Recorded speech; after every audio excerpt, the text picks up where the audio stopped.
My father wasn't there when I was playing rugby, or he wasn't there when I was swimming for my, local club, or he wasn't there on the sidelines cheering.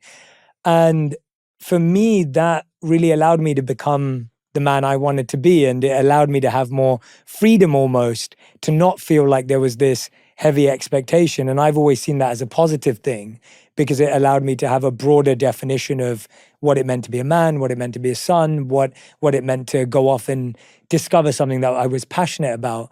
And so even seeing you kind of having your mother be the one who was almost, pushing the expectation and what the family should be, but then having a bit of freedom, it was interesting to see how that impacted you, to be able to push back, to be able to, even at one point, like you said in that letter, like parent him almost in his decision, and play that role. So it was refreshing for me to read a book about you where I was actually seeing parts of myself in certain relationships in a very relatable way. Did you ever anticipate that when you were writing it?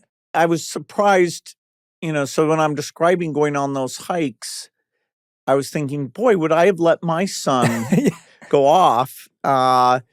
And we really are holding back children a bit more, out of a sense of, okay, ultimate safety, I guess. But, in that generation, I was allowed to take trips and hikes, and I think it benefited me.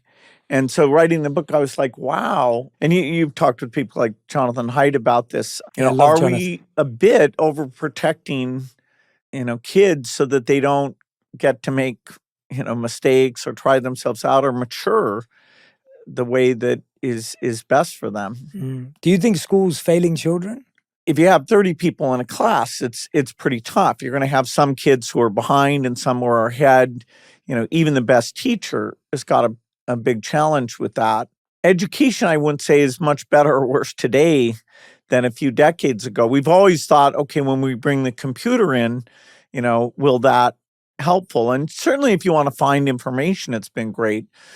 We're still working on that now with the AI. Maybe a personal tutor will be encouraging and work on your level. It's early days, but I've been out seeing some of that in classrooms. People like Saul Kahn with Khan Amigo that our foundation is helping to support.